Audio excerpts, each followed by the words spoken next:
ग्रहणी तापर कुह केउटी हिमोग्लोबिन गठन पे आवश्यक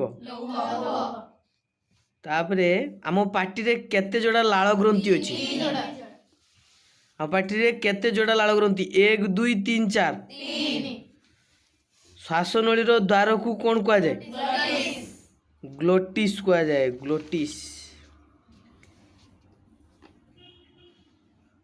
क्यों प्रकार खाद्य शरीर को उषुम रखिबारे साहाय्य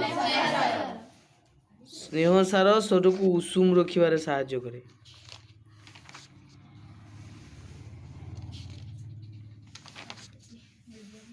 एटारे बहुत क्वेश्चन अछि तो क्वेश्चन अछि 81 81 क्वेश्चन अछि अच्छा कहलो जल अणुर विघटन घटिले क्यों आयन और अम्लजान सृष्टि हुए जबक्षारजान उद्जान फॉस्फोरस गंधक उद्जान रो अच्छा शोषण पड़छ ना शोषण रो क्वेश्चन कहलो गुटे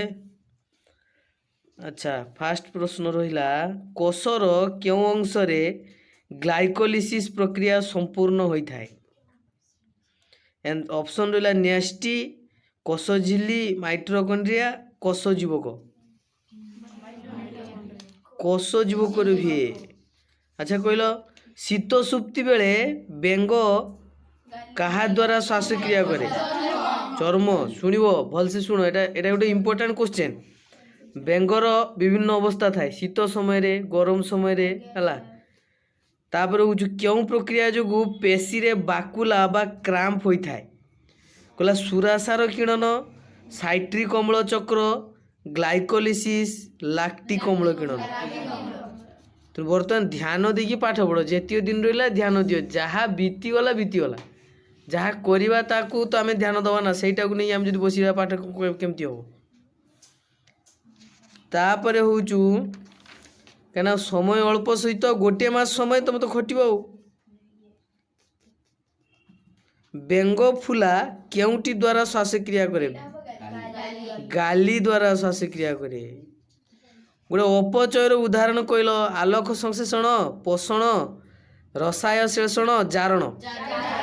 क्यों प्रक्रिया रे अंगारकाम्ल सृष्टि होता है कहला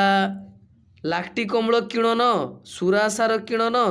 ना पेशी कोषन ना ग्लाइकोलिसिस सुरासार किरण द्वारा भी है सुरासार किरण द्वारा होता है तापरे होची